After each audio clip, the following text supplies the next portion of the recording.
Welcome. How you doing out there? Great to see you. Now, if you're tuning into this, you saw the title. By the way, I'm not a fan of the word clinic because you go to a clinic when there's something wrong with you. There's nothing wrong with you. We are going to bring up more of you on this amazing instrument, the drums, today. So I like to think of this as an event. And the best thing is that you took action to be here. So this is amazing. You don't want to regret wanting to do this. You've got this voice inside you that calls you to the drums, and then you meet your future self and you never took action, and you always wondered, like, what if I did that? What would have happened? What would my life would have been like? You want to take action on this. And what was told to me a long time ago is you don't choose the drums choose you. Isn't that cool? And when I was just starting, I remember feeling this kind of voice, this like the drums choose you. I don't even know. And I ask all my students that are new to this instrument, like why, we all have our favorite drummers, and some of us remember something that made us want to play drums, but generally it's like, I don't know why it's the drums. Why not basketball, or why not cooking? Like, why the drums? I don't know. It's that thing that draws us to what we love. So you took action to be here today.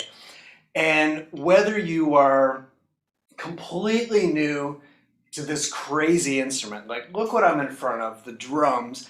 I got wood in my hands, I'm gonna be hitting stuff. This is like the most fun, and it's a completely crazy journey. You may be new to it.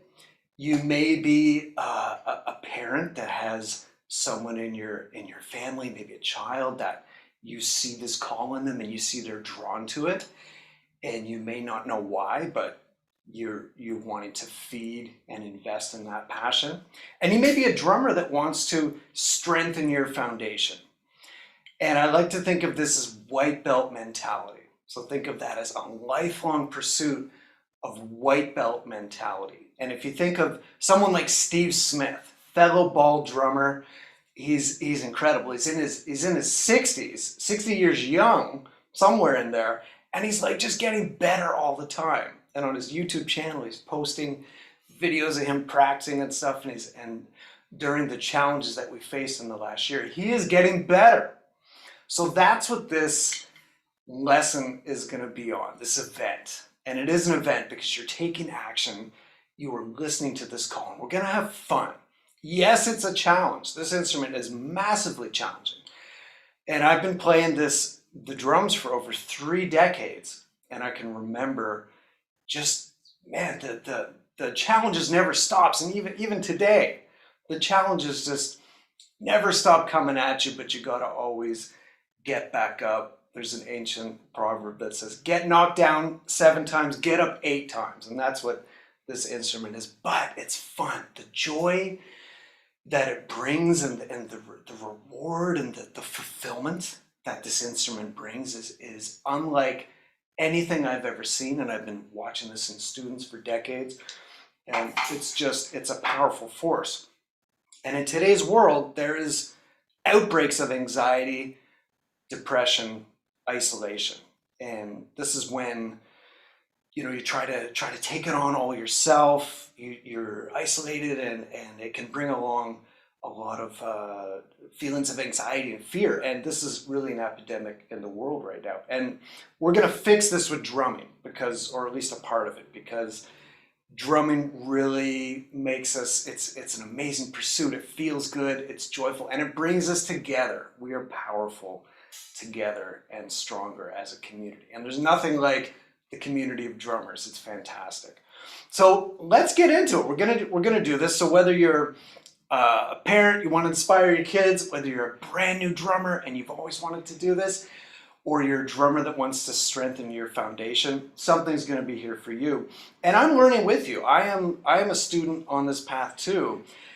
And there's a saying, when you teach, you learn twice. So as I go over these concepts today, I am strengthening them myself, and really, questioning them and going, yeah, like this really is important. And every time I explain it or practice it, it gets a little bit stronger. So we're going to get into this today. So let's have some fun. So this is on music and movement. Music and movement. Now, I wish I saw this lesson back in the day. This is pre-internet, but when I started, I struggled a lot. So if you're in that beginning spot, I know what you're going through. And it might be a little bit easier now because, we have the magic of YouTube and we're live right now. But I can remember when I started, I had no guides. I didn't know where to turn. There were no, teachers in the place that I grew up. There were some teachers, but sometimes you get stuck in the traditional music education. I believe that this takes you down the wrong path a lot of times. So unfortunately, traditional music education, sometimes you just get lost in the books and it's death by exercises and it's all about being correct and right and you're going through all this and you're like, why am I doing this? And the goal really is to sound like you on the drums and to play your favorite music. And sometimes you're not even allowed to play your favorite songs right away. You're just stuck in exercises and techniques just for the sake of technique. And all that's important. So we're going to touch a bit upon that today. But I believe it's wrong if you can't play your favorite music like right now. And when I started, I think the best thing that I did was just play along with a lot of albums. And I learned a lot of things the hard way, but I eventually figured some things out. And I'll get into some of that today. But at the beginning, this is a challenge and you really don't want to be taken down this wrong route. You want to be playing music right away. And you don't want to be taken to a place that is just leading you to be a mediocre version of the crowd. Like, I believe you have something to say on the drums. If you think like your fingerprint, if you can just rub your fingers right now. So your fingerprint is absolutely unique. It's literally one in like billions that can boggle your mind. And so what you say on the drums, we want to bring that out. So every practice session, every lesson should be really bringing out a little bit more of you on the drums, and you have your own music that you want to express along with like your favorite drummers, your favorite bands. Maybe you want to be in a band and know what it feels like to sit in this seat right here and feel the audience like cheering and the band. You get the look from the bass player, the smile. It's amazing. So this all has to do with music, and we should be doing this right from day one. Now, the second thing is movement. And there's something I like to say to my students: how you move is how you groove. So repeat that back right now. How you move is how you groove. So what we don't want is tension, and tension, as we say, is the enemy. Tension is the enemy. And what is tension, if you think about that for a second? It's basically tightness. So as I said, when I started, I did one thing right. I just put on the headphones and I was just jamming, and I didn't know what the heck I was doing. But I was like really squeezing the sticks hard. And I was getting a lot of blisters, and I was working a lot harder than I needed to, it turned out. But it was like I didn't know that at the outset. So I had to really learn this the hard way. And I didn't learn a lot of this stuff till I was like around 20 or so, and even past that. So I'm going to share this with you today. So right away, you can think about how you're moving, which equals into your groove and your sound. And as we said, we want a little more of you to come out on the drums, and movement is really how we're going to get it. So movement and music, we're going to do that right away. So let's get to it. And as we said, like, you don't choose the drums choose you. So think about how enthusiasm is the fuel, and you really want to tap into that. So again, this is where sometimes traditional music lessons just has it wrong, where they just sometimes kill that enthusiasm, and you definitely don't want that. I had this student years ago, his name was Kenny, in the town where I grew up, and he was just into, I think he was into like Keith Moon from The Who, and he was just into like going crazy around the kit. And he had lessons with me for a while, and then I moved, and he had to find a new teacher. And this teacher meant well, and is a really good drummer himself, but he was kind of doing things like the traditional way, like this is right and this is wrong, and this kind of thing. And he meant well. And what he did to poor Kenny, if maybe he's watching this right now, is he gave, I think Kenny was like 11 or 13, somewhere around there, which you might be in this age. And he gave him a CD, if you remember what that was, of Miles Davis Kind of Blue. Now, Miles Davis Kind of Blue is iconic, and it's one of the best albums I've ever heard, and it's fantastic. But I can really, like, when I was 11 and 12, I was into like Kiss, Motley Crue, Led Zeppelin, Metallica. I had a whole wall on my room that was like plastered with Metallica. It was my first concert. It was amazing. The Black Album. But and he was kind of into this, and like if you had gave me a CD of Miles Davis Kind of Blue when I was that age, like I wouldn't have been into it. And so poor Kenny's he had this teacher like, no, you must listen to this. I want you to go home. Here's 10 exercises from the book. Play these exercises to this CD because it's important, and you must learn it. And this is what learning music is, and learning drums and yeah, but I'm not. Yeah, but just do it. This is what you have to do. And you can see I'm losing my enthusiasm. So enthusiasm is the fuel, right? So, and he ended up quitting lessons from this guy, unfortunately. And that's really sad. Like, you don't want to do that. Every teacher, I think, has something to share. Like, if you ever think, man, I could share that with somebody, like, do it. Don't doubt yourself. Don't have imposter syndrome. Like, share this with your friends, share this with anybody who will listen to you. Drums is about community and sharing. So enthusiasm is the fuel. So let's get into it. Music of movement. By the way, let's talk about a couple things before we go on. I'm on my awesome quiet set here because I have to keep my neighbors happy. And by the way, my first acoustic set when I was a kid, my parents, I begged them for like, I think 2 or 3 years straight, and I had to save up money and all this stuff. Finally got a full-blown acoustic kit. The neighbor was not a fan of drums, let me tell you. She was this little short British lady, and she looked, a little like a troll, like 3-4 foot high, if you could imagine that. And we were in like a detached house, and she would call the police when I would practice. This poor 11-year-old me, 10, 11, 12 years old, something like that. And I'd see like the squad car coming in. So I am keeping the neighbors quiet today. Now I'm actually in my practice bunker here, and we're just making this happen to you to have this masterclass, this workshop. But I've got a new studio under construction. We got a lot of gear coming. So next time we do this, we're going to have the full-blown kit, all the gear and stuff. So we're just doing our best. And whenever there's challenges like we've all been facing this last year, we just do the best we can. And you don't even need sticks to drum. If you just think drums, tap. Drummers are famous for tapping on things, and you can play on a pillow and stuff. So I'll just give you a little tour of the kit here. And if you don't know, this is your first lesson, you're like, what the heck are all these called? So quick tour: snare drum. Turn it on.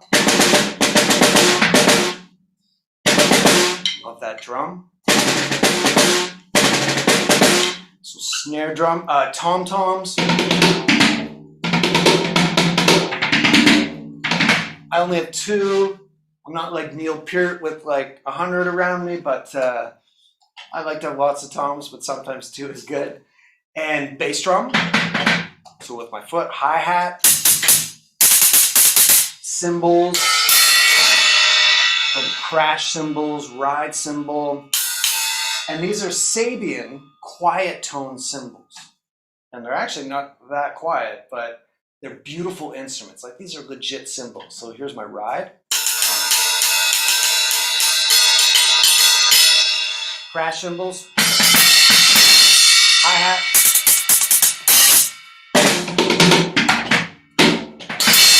I'm looking outside my window. no police here. So if you want a quiet kit, these are the Remo silent stroke heads, by the way. And so this is like a legit drum set, and this is a legit musical instrument to practice to. But as I said, you're on your pillows. I can remember before I even had a set, I was like building a set in my house out of like stuff, and I was like drumming on the cat, and no, I wasn't really doing that, but just boxes and stuff like that. So whatever you can do, but this is what it is today, and we're gonna have some fun with you, and whatever you have, if you have a couple pencils or a couple chopsticks, we're gonna have fun. Now we have giveaways today, and I'd like to thank everybody that made this possible, like Long and McQuaid, spreading inspiration, education, inspiration, music to the masses. They're outstanding, and every store I go into, there's a great team. So this is what I love about Long and McQuaid. It's like a team, and they really get it. Just the power of music and sharing it, and it's amazing. So many great people in that organization. Sabian cymbals, as I said, Remo heads, Sonar drums, and Vic Firth sticks. We're going to be giving some of these away. And we got lots of prizes, by the way. So go to the chat, I think, and I believe the email is Lesso is amazing bald drummer at, no, I'm just kidding. It's Lesso at long-mcquaid.com. You'll see that in the sidebar there. If you're live, you got to be live for that. And throw me some questions. I'm live right now. I'm gonna just, anytime you have a question, throw it out. How I shave my head, anything, drums or non, that's cool. And we got lots of cool prizes. I'll get into that a little bit later. But yeah, just massive attitude of gratitude. And we always kind of say that when we drum, and I remind myself to practice it. I remind my students, like, gratitude really is a muscle. So every time you sit at the kit, it's real easy to, I got this thing I got to work on, and this is not coming. And like, just pause for a moment and just be in massive gratitude that we get to do this. We don't have to do this, we get to do this. And there's a lot of places in the world or times in history where maybe this wouldn't have even been possible, that we could indulge together in this. So let's like celebrate this. Attitude of gratitude, maybe it's to your beautiful parents like I have, or your family, or the drums themselves. This used to be a tree, and the metal used to be in the ground and stuff. So it's like, thank your drums. Thank your drumsticks. So hit me with that. Hit me with any questions. Okay, so let's get into it. Okay, so let's start with movement. Now, sometimes I'm thinking, where should, music and movement, we could start in either place. But when I started, I bought the book Stick Control. So if you've ever heard of that book, that's fantastic. And I just read the notes, which is the music, and I played it along to my favorite albums at the time, which is pretty cool. But I didn't know anything about movement, and it turns out, yeah, it's actually kind of important. It's actually really important. And George Lawrence Stone, the author of that book, he really did this with his students. It was all about how to move and your stance and stuff, and what the sticks were doing. So we'll get into a little bit of that. And let's pause for a second and think, what is technique? So if you think, what is technique? And sometimes it's like, I never really thought that deeply. Technique is just technique. And it's like, well, let's get deep into it and really think about it. Because you hear this all the time. If you Google how to drum, you get like the latest technique. Oh, he is good. He or she has great technique. And it's like, what really is technique? Now, technique is simply how you do something. The how of what you do. Like, that's it. It's super simple like that. So if you are doing something that gets you to sound like you, again, that fingerprint, and it's getting your sound, like, you win. That's it. If you're getting the result you want, that's perfect. That's the how of what you do. There is no right or wrong. There's only consequences. So there is no right or wrong.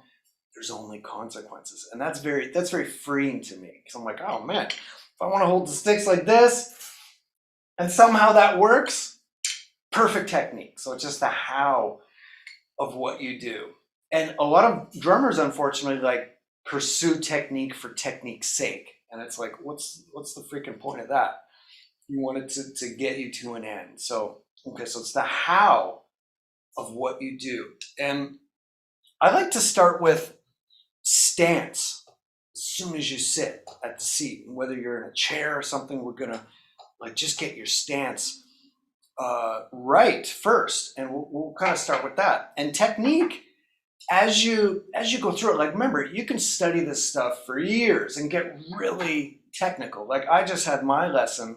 Remember, I still take lessons too, and I have fantastic teachers. My mentor and teacher, Don Fandilero, I've known since I was 17, so that's like 2.5 decades-ish, something like that. Who's counting? But you know, it's an amazing relationship. And I'm a seeker. I seek out teachers all the time. And I've got a teacher in Germany. His name's Klaus Hessler. And the magic of Zoom and live, well, we're on YouTube right now, but we're live, whatever it is, Skype or whatever. You can connect. This has never been a greater time in history. You can connect with me. You can connect with your favorite drummers around the world.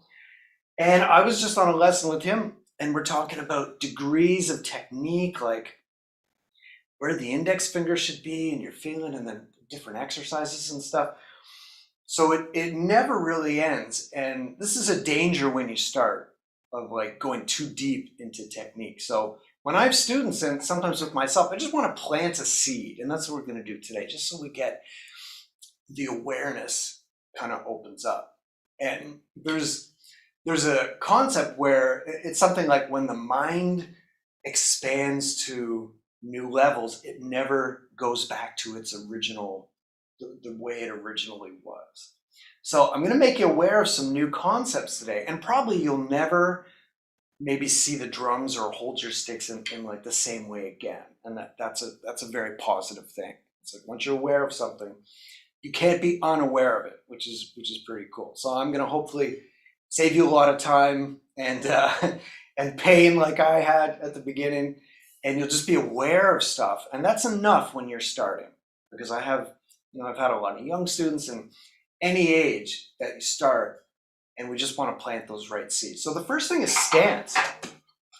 And without going, we only got a little bit of time today, so I won't go into that much, too much detail about it. But generally, it's like you want to think from your center, and you want your back straight, shoulders back. And take a deep breath. And you've probably been told your whole life, have good posture, have good posture. I definitely was, but like, why? And sometimes I ask students, like, why keep your back straight like this? And it's like, well, it's good. Well, why? Well, it's because I was taught. Well, why? And you keep thinking about it, and then I'm like, I'll give you a clue. It's like, oh yeah, breathing. Like oxygen is kind of good for energy. Wouldn't you agree? Yeah. So when he said, just get that stance, stay loose in the shoulders. Remember, tension is the enemy, so just do like a quick scan. And the seat is really important, so I'm just feeling very centered and balanced. And let's do a cool little exercise right now to get us in this state. So there's something called the victory stance. Okay, so just literally do this. I can see you all out there around the world. Put your hands up in the air. This is the victory stance. So right now, like hormones, chemically, like inside your body, good stuff's happening when you do that. So now victory. So I feel like I just scored a touchdown. It's the last one. So let's take 3 deep breaths now. Through the nose. Slowly let it out. One more. Slowly let it out. One more.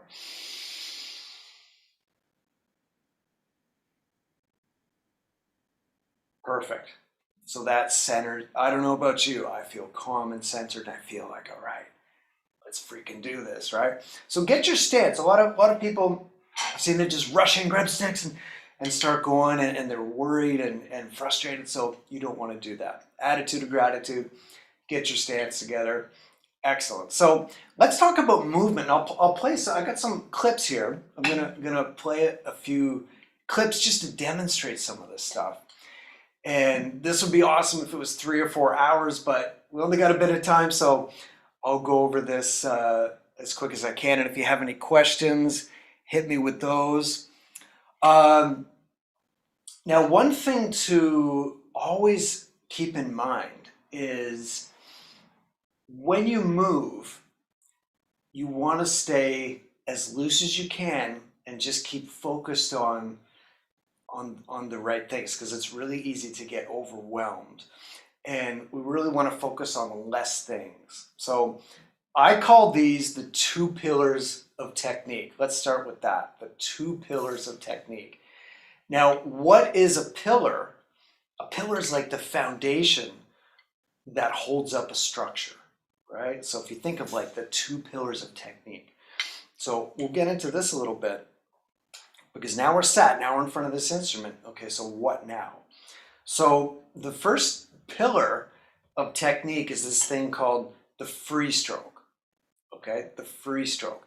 Now we're not going to get too into terms and techniques and stuff. There are some drummers out there that are like, terms and labels, like throw it all away. And a part of me kind of likes that a little bit. So it's like, you know what? Do we really need names and labels? Like, because it almost gets like too much focused on the names and the labels, and it gets too much focus on that. It's like, well, what's the essence of it? Like, why are we even doing it? What is it behind the name? So we'll focus on that. But however, this is what I'm going to show you right now is the free stroke. But what is the essence of the free stroke? Rebound. Okay, so if you've got sticks, or if you're in front of a pad, and by the way, we're going to be giving away an amazing ProLogix pad today. These are the best pads in the world. They have something called the new method pad. I play it. This is not the method pad, but you will be able to get one of these. So look in the chat right now and enter your email. So let's just think, every time the stick is going down, it's going to want to what? It's going to want to come back, right? So I can, if you're in front of a pad, or even you could do this on a drum or a cymbal, but I'm literally just bouncing the stick like a basketball. So if you play basketball, and if you're horrible at basketball like me, but at least you can probably dribble, right? So you can imagine dribbling a basketball, and you see like the stick just wants to come up, right? So sometimes with younger students, I'm like, okay, just keep your hand loose, so the stick can, you're not, like the term stick grip is actually not a good term, right? You're gripping something because you're holding on for dear life. So the stick is very loose, and it's just bouncing like that, right? So that's basically with my students. Like, I'm like, especially younger students, like, do you feel that? And it's like, just look at this. This is called the most boring exercise in the world. So I'm just slowly, you can do this to a song even. I'm just slowly tapping the pad and the drum, and I'm just like, do you ask the question, like, do you feel it? Do you feel that the stick wants to come back? And I'm looking at the image of myself right now. If you have a mirror, and you can literally just see like, oh yeah, the stick wants to come up. Now this thing called the free stroke is where we just take it to the next level, and I'm really just bouncing. So if you think of taking a ball and like, I'm gonna really focus throw and just and catching it right as the ball comes at you, right? I have beautiful children, age like, well, at this time it's like 4 months, 3 years old and 4 years old. And they're still, it depends what age my 4-year-old's got it, but like, you throw a ball to a baby and it's gone, right? And then maybe a 2-year-old, they slowly get it. And then you have to train the muscles to kind of go with that ball and go, okay, it's going through space. I have to put my hand there. And that's what's happening when you throw a ball and you catch it, right? So it's got to happen with the sticks. Now, what I did was poor me, younger me, with like blisters and stuff. I was squeezing it, pushing and pulling it up. And look at the face I made. It's just, ow, and that kind of hurt, right? I can't believe I lived like that, man. So as I do that, I just want to feel the stick come back, and then next level will be the free stroke. But we're not gonna. All we need to do today is just like be aware that the stick wants to come back. Okay, so what's the first pillar of technique? Rebound. And the way we practice it is this thing called the free stroke, but the most important thing is rebound. So that is super, super important to know. So that's the first pillar of technique. So second pillar of technique is something called the molar stroke. Now again, terms, labels, some people like, yeah, I want to name it this. And you could call it the U stroke. You could name it after yourself. And this was named after Sanford Moeller, okay, over a century ago, who you know, you can get deep into the history. This is fascinating. I'm resisting the urge to like tell you a lot about it right now, but we'll get into it another time. But Sanford Moeller, he just basically observed in nature and in the teachers he had at the time, like, oh, they're moving in this whipping motion. It's like a circular kind of round wave-like whip that relaxes you, and you get, wow, look at all the power they have. And these, at the time, he was learning from older men, which were ex-military drummers. And these were like, he just noticed these like 90-year-olds would just rock like 20-year-olds like on the pad. And so we always say, work with nature, not against. That's massive. So work with nature, not against. So it was explained to me too, if you think of like a bird's wings flapping. So you can, I know I look ridiculous right now. I don't care. You know those dragons in Lord of the Rings? Whoa, just their wings, right? So look at this whipping motion. There's no dragons in the world, but there's birds, right? And they flap their wings like this. Now, if you go stiff and you try to flap, you feel how much energy that's burning, right? So the molar stroke, you may have heard of that before.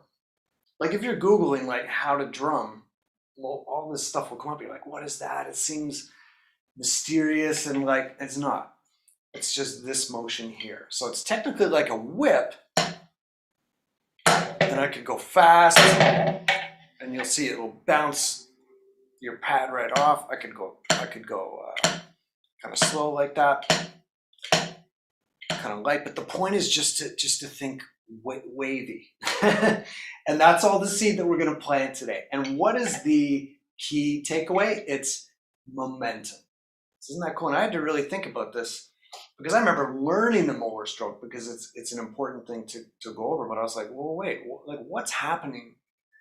What's the science of kind of like what is happening? Why does it work? What's going on? And then I thought about it, researched it, watched some like slow motion videos and stuff, and asked my teachers. And it's like, it's really momentum. So if you think about momentum, it's energy moving efficiently with nothing in the way. So as I can do this whip or wave,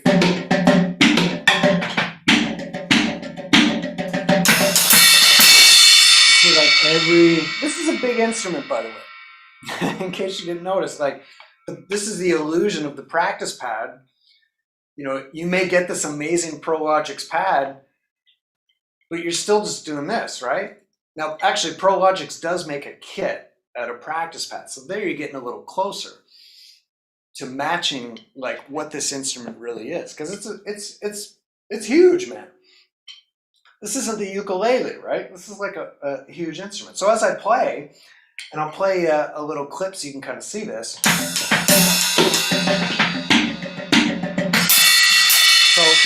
So whatever piece I'm kind of going to, you can see that there. Or if I want a little bit of power and kind of groove, you notice my body's kind of dancing.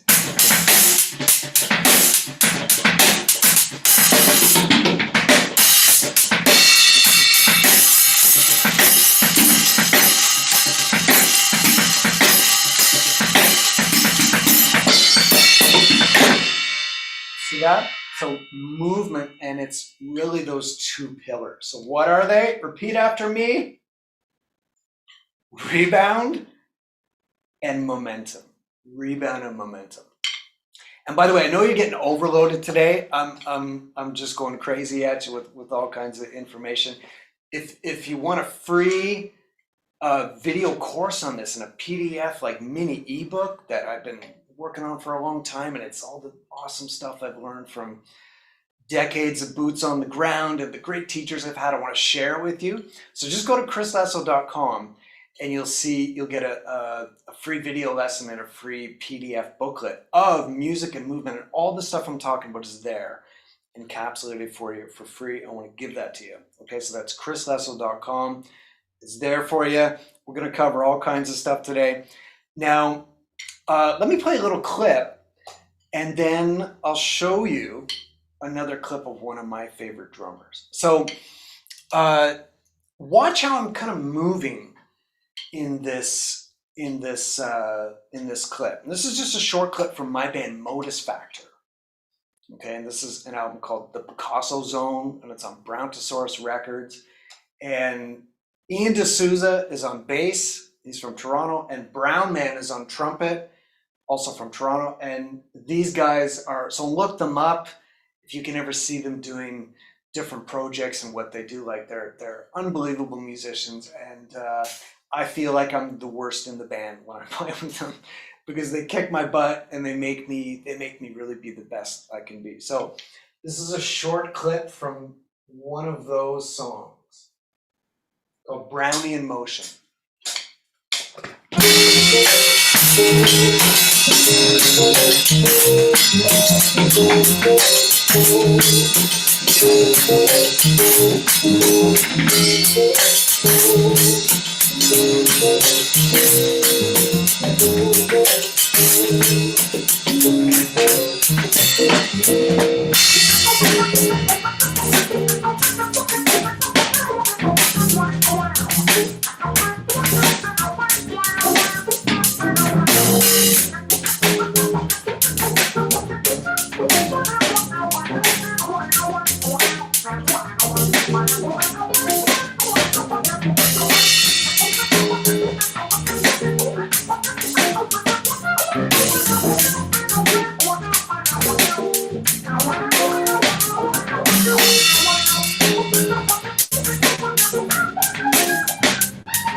Oh, I cut off the bass solo.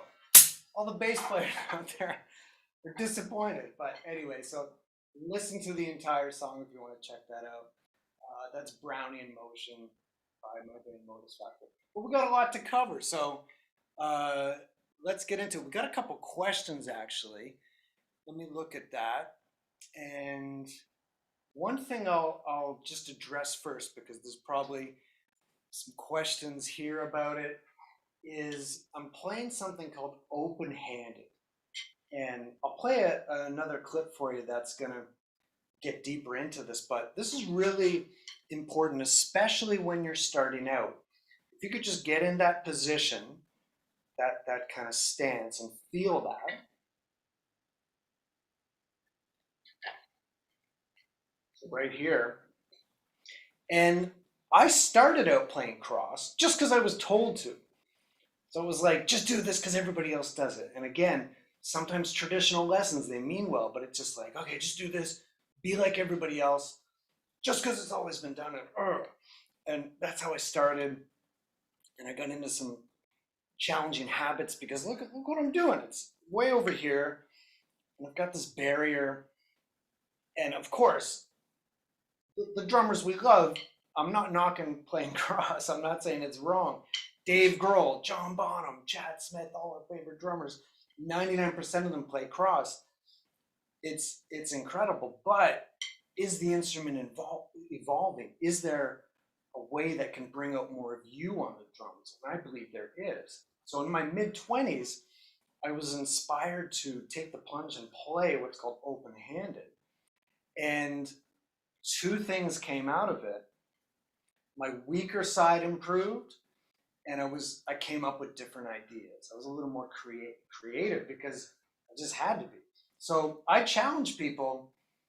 I used to be nice about this and say, you can try it, do it if you want, there's no rules. Now I say, no, you must have at least 1% of your playing open-handed. Okay, so this will be, even if you just do this in the depths of your practice, bunker, and no one ever sees you do it. That's actually how I started. Then that's a victory for you, and that would count as that 1%. But this is like, if you're just starting out, we're taking a fresh look at this instrument. This is how I teach my students. Check this out. So if we're just starting, basic beats, and then down on the right cymbal, same beat.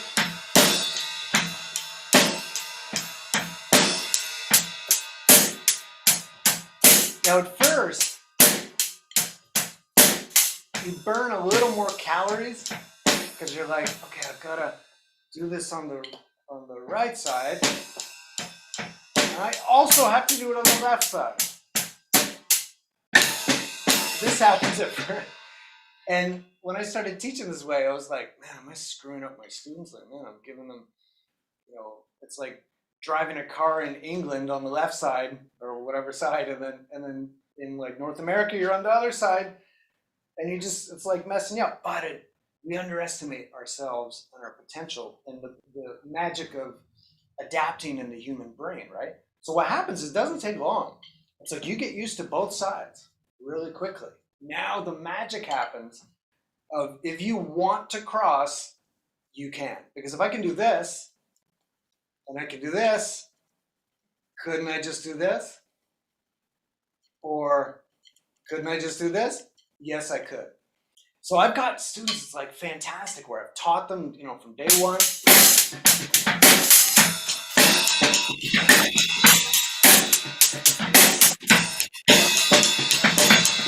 And then they're like, they want to play cross sometimes. Oh, sorry. So playing cross because you choose to is fantastic because this is art. This is expression. That should be the reason you play cross, which is like, man, I just like it. It gets me close to my heroes because it makes me feel closer to the grooves that they're playing. That's totally cool. And their technique and bad habits are barely even there. But will it increase will it make your weaker side stronger? Yes, it will. Will it increase your ideas? It will just force you to come up with different ideas. Yes, it will. And then play cross the other 99% of the time, but at minimum 1%. And so many of the great players in the world, Steve Gadd is one of them. He's like, 10% open-handed. Steve Smith, we were talking about before, he's like 20% open-handed or something. So those two benefits will happen. And then when you go to cross, you'll be like, whoa, I feel really good. Instead of like me, where I was like forced to play cross at first and I got stuck there. And I was like, why am I even doing this? And not good. You don't want to go that route. So let's go to a couple questions.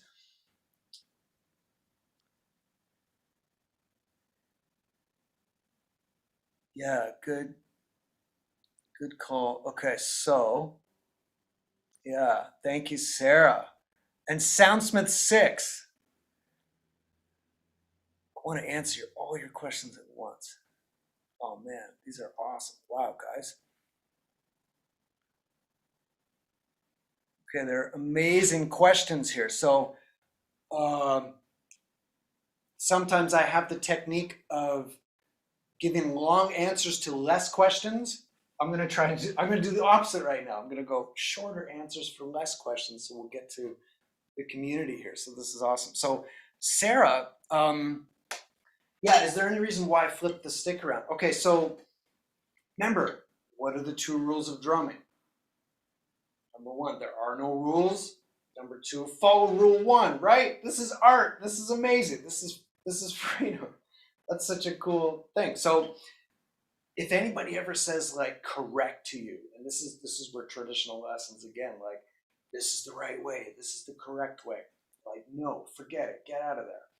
There is no correct way. There's only like consequences that happen. And holding the sticks like this is fantastic. And it's funny, like I've sometimes flip them around and someone that's new goes, why are you holding the sticks wrong? Like, whoa, that's wrong. And we want to I get it, at first it does look like backwards, but we want to get rid of that. So when you're when you hold the sticks backwards, you just get a different feeling on the drums, and we'll wait here, it's a different thing. There's actually sticks you can buy where it's two butt ends on each side. I think they're called bats or something. I can't remember, but I played those for a few years. Uh, Even when I do this right now, Neil Peart from Rush played for years like this. Yeah, and then just when I flip one around, it signifies to my weaker side to work a little harder. My teacher and mentor Don Famularo, I saw do this, and he's really big on like challenge your weaker side, challenge your weaker side, and it just is a vibe and a feeling, and I like it. And sometimes it's a little tribute to like my teacher, and it gives me the feeling of inspiration that I had. It's funny if you're a Star Wars fan like me, like Luke later, he had like little tributes to Darth Vader, his father. So, so maybe it's like a tribute to Darth Vader, that kind of thing. But I like, yeah, it's kind of a vibe, and I do it and I like it, and try it yourself and see what works. And remember, this is a never ending evolution. You're going to find your own way. Remember, this is all about your voice. Like, unleash your best self through drumming. Your best self through drumming, right?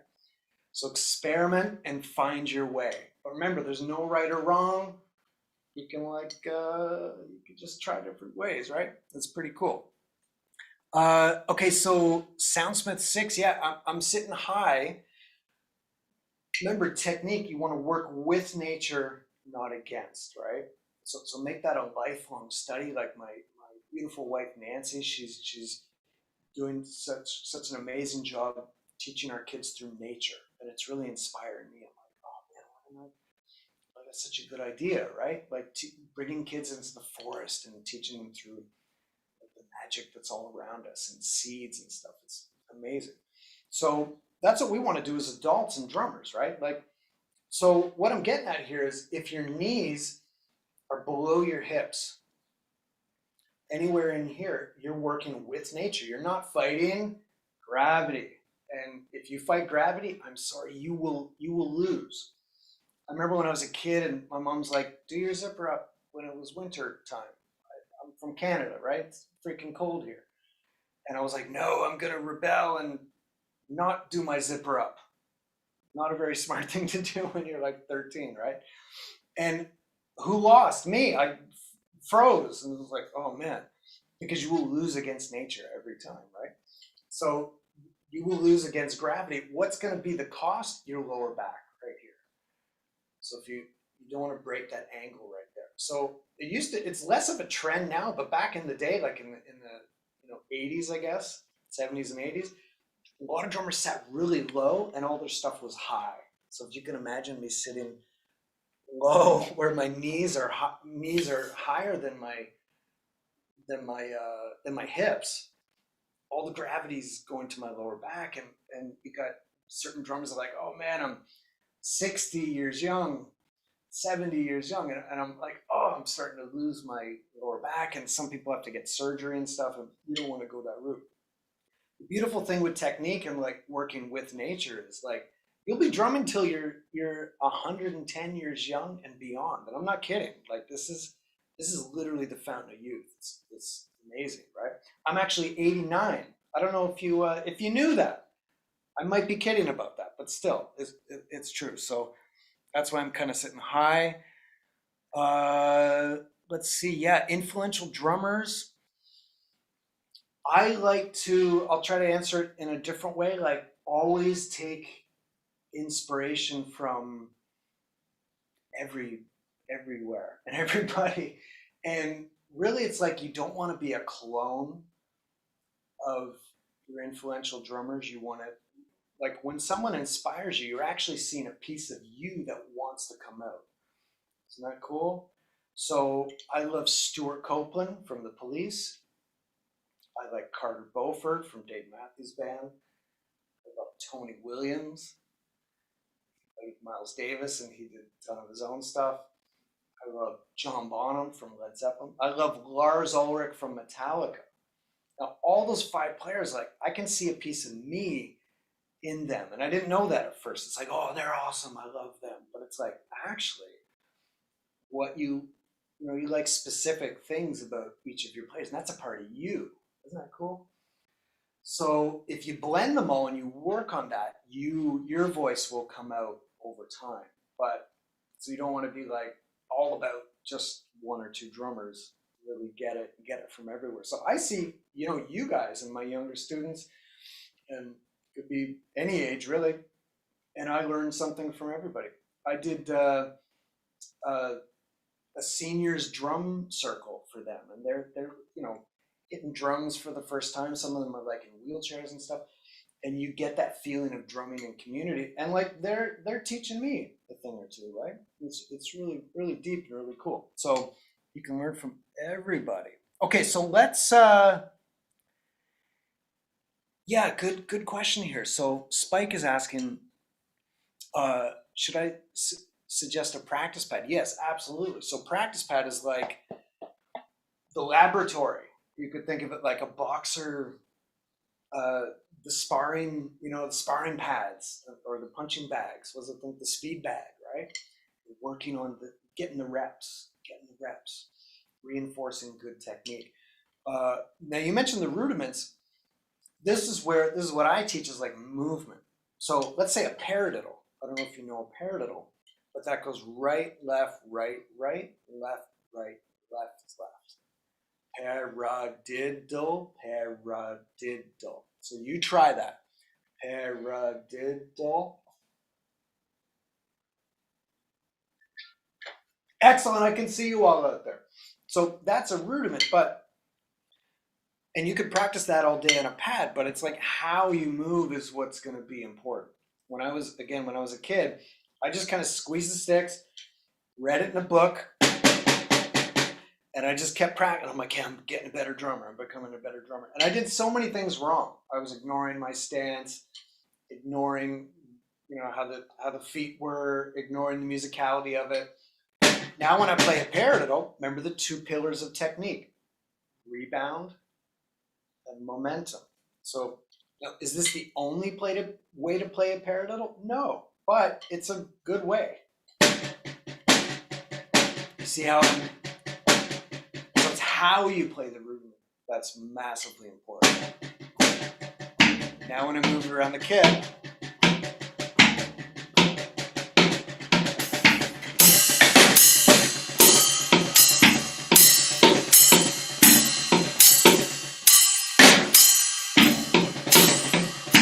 so even if I'm speeding it up, so you see, the sticks are definitely bouncing, and I'm kind of using that wave in there. Now, when I started, I didn't do either of those things, so it didn't sound very good. Because remember, how you move is how you groove. And let me show you something cool here. So this was an awesome trick I actually learned from my teacher. Watch some of your favorite drummers with the sound muted, okay? And you'll kind of see what I mean about how they're moving, and you'll see like where the yeah, like how their sound comes from their movement, breathing, and we were talking about before. So I'm going to share my screen here, and if anybody's just joining in, they're going to be weirded out because I'm going to play you a clip where the sound is muted and I've slow motioned it. So YouTube has this really cool feature where you can slow down the video. So this is Chad Smith from the Red Hot Chili Peppers, slowed down and muted. I'll bet you've never seen the Chili Peppers like this. So if you're just tuning in, you're gonna think your video's broken. You're just gonna be like, what the heck lesson is this? Where's my sound? What's wrong with my speakers? So check it out.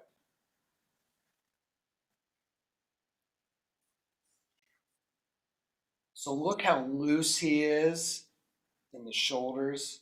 And he's got kind of a bounce. Oh, he's got kind of a bounce. Yeah, and he's look at his face. He's like, whoa. He's having fun. Now his knees are a little bit above his hips, so I hope that he's okay with his lower back. And you can see there's that throw of the six. Look how loose he is. So loose, the six are just kind of float. Look at that. And that little throw of the shoulder there. So that's pretty cool. So that's one of my favorite things to do. And it's so counterintuitive because you're like watching your favorite drummers with the sound muted and slow it down if you can, and you can kind of see how they're moving there. So we are running out of time. You guys are going to get your giveaways soon. Throw any more questions into the chat. Let's see. I want to hit as many things as I can here today. So let's get a bit into music just before we run out of time. So that pretty much covers movement. We're really talking about not hitting our drums. So I like to think like if you high five somebody, you're not hitting them, right? You're not like, and it's more like, whoa, look at this, the team scored. And it's big and it's boisterous, but it kind of bounces off, right? And hitting would be like you're driving a nail with a hammer into a wall. And I remember my teacher always telling me that, like don't hammer nails, don't hammer nails. So sometimes you see poor drum heads with like craters and poor cymbals that are cracked and sticks that break. And it's like, I know that's so counterintuitive, but like don't hit the drums. So that clip of Chad that we just saw, he's very it's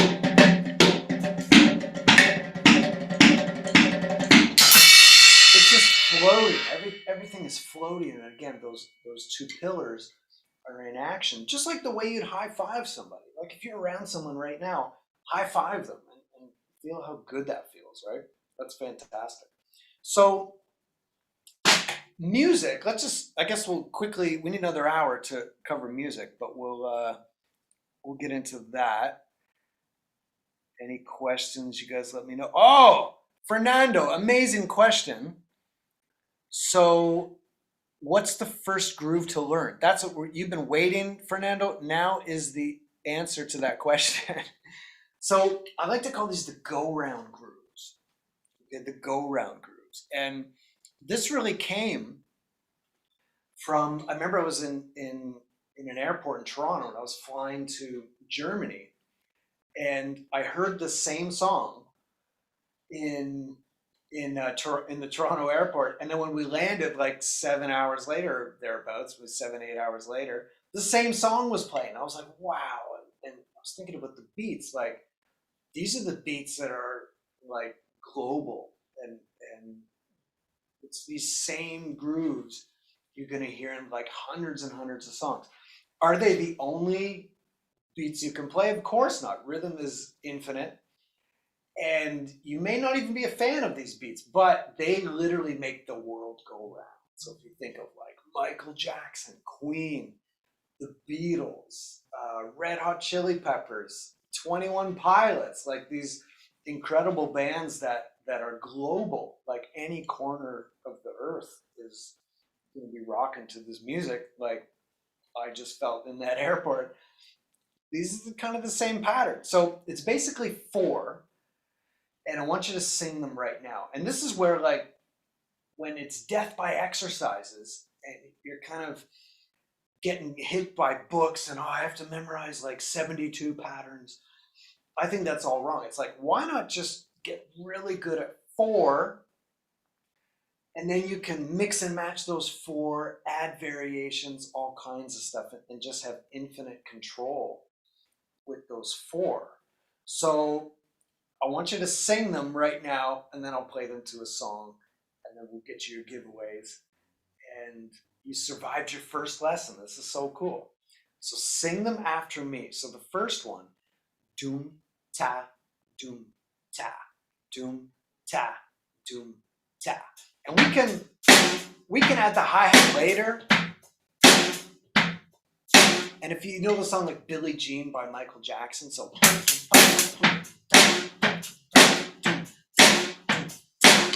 the way you sing it, singing is so important, is going to be the way it comes out. We can count and we can go into the books and we can learn to read. All that stuff can come later. But right now, it's your first lesson. Just sing the groove. That's it. So doom, ta, doom, ta, doom, ta. Slow, doom, ta, doom, ta. Notice the ta is kind of on top. It makes it sound cool. So second one, doom, ga, doom, ga. Now why ga? Yeah, you heard it right. Ga is bass drum and snare together. So if you know the song by Queen, da-da-da, another one, da-da-da, that's called 4 on the floor. Heartbeat. I know you're moving right now. I know you're moving. And by the way, drummer's best friend is the bass player. And later that hi-hat's gonna come in. We'll teach you that. We'll get you there. Yeah, drumming, coordination. But at first, just like brain tattoo that sound. Doom, ga, doom, ga. And later, hi-hat will come, throw in the right cymbal. It's all good. Rome wasn't built in a day. Don't worry. This is Rome here. This is lots going on. Third one, doom, ta, doom, doom, ta, doom, ta, doom, doom, ta. Notice that little phrase there.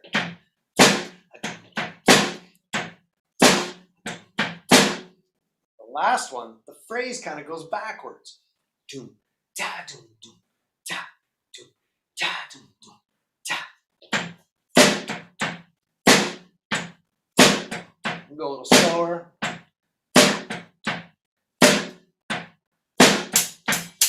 Now eventually,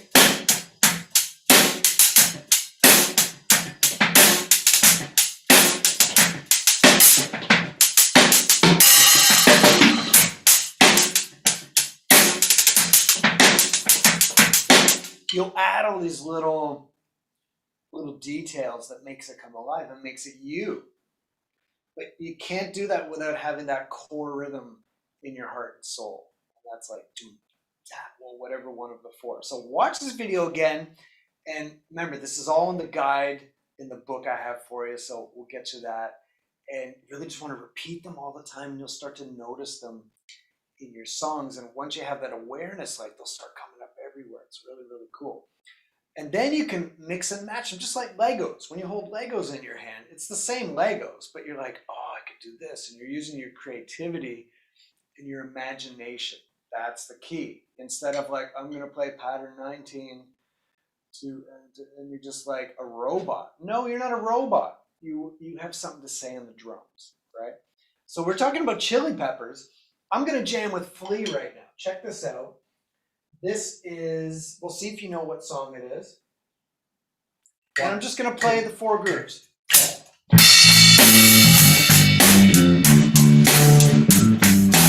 group 3.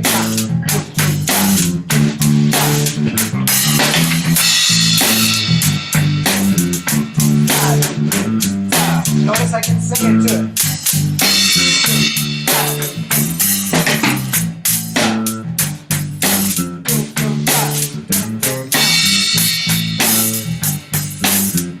Now I can kind of freestyle it.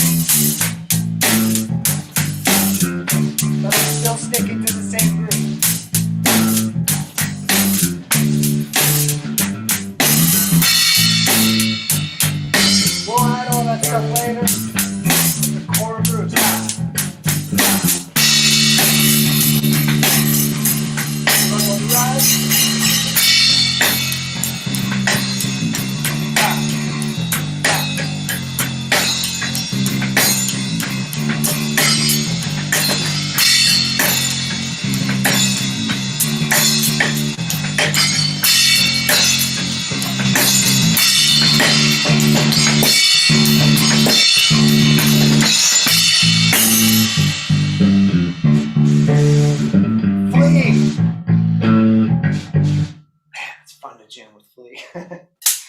So I started to mix them up a little bit. Like on the chorus, doom doom ta, doom ta, doom doom ta, doom ta. So that's just a variation of my core three, pretty much, or core four, pretty much like groove three, doom ta, doom doom ta, which is you'll learn over time by being so good at those four. Like, oh, I could take that doom doom, move it, flip it around. Oh, cool. Listen to the song at the same time. And that's a song called Danny California. Flea, just a track of Flea playing the bass to it. And these are called the go-round grooves. So I want to thank ProLogic's pads, Sonar drums, Sabian cymbals, and Vic sticks for making this possible. Like, remember, have the attitude of gratitude. Who in your life made this possible for you? So you might look up, thank you, mom and dad. Maybe you thank yourself for taking action, because I've seen, doesn't matter what age you're at, if you have this voice inside you, like I've had some people, sometimes 50s, 60s, 70s, doesn't matter, even 80s, and you're like, you know what? I'm doing this now. I'm taking action. So now is always the time to act. Don't get to the end of your life and meet your future self and know that you didn't take action. So you are here with me right now. Thank yourself for taking action. Action is the lifeblood of everything on this instrument. It's a challenge, but we're going to have fun. So music and movement. And I want you to enter I think the email, yeah, so look at it in the sidebar. I think it's lesso@long-mcquade. And you can enter some of these great, you can get some of these giveaways. What do we got? We got Vic Firth stick bag, all kinds of Vic Firth stuff, Remo t-shirts. We got heads, we got like a hi-hat clutch, all kinds of cool stuff. So enter that, you will get something, and go to chrislesso.com, and I want to give you a free ebook and a video course. We go deeper into these concepts. I got as much in as we could in the hour. I didn't even touch a lot of the stuff I wanted to get into, actually. I got more clips to play for you. This is like, we'll go deeper next time, and we'll do lots of these. And thank you to Long & McQuaid for sponsoring this. They're such a great team. Show the love. So remember that you don't want to get to the end of your life and have the regret of not taking action. You don't want to go through, these, if you're going through some kind of traditional lessons and they're just making you feel uninspired, or like just one of the crowd, and they're not really bringing out your fingerprint and your voice, don't have that. We don't want that. And you don't want to be isolated on this journey. That's not right. You want to connect with a community that's going to empower you and really bring you up. Drumming is a community. Music is a community. Don't lone wolf it. This can happen sometimes if you're on YouTube online lessons, and it's like sometimes you're just watching all these videos and like, man, like I need to actually connect with people in a community to make me feel like I'm getting somewhere. So YouTube and watching videos is fine, but make sure you're live with somebody to connect, and connecting with the community. Don't try to do it yourself. And whether you're just starting out, or whether you're strengthening your foundation, or you're a young drummer, you're a parent wanting to inspire your kid, thanks for joining me today. Remember, music and movement is really the beginning of the journey. Movement, how you move is how you groove, and music, express the music that is within you. Unleash your best self through drumming. So my name is Chris Lesso. I'll see you soon. Go to chrislesso.com, connect with me, and just keep bringing out your voice on the drums and have fun on the path. I'll see you soon.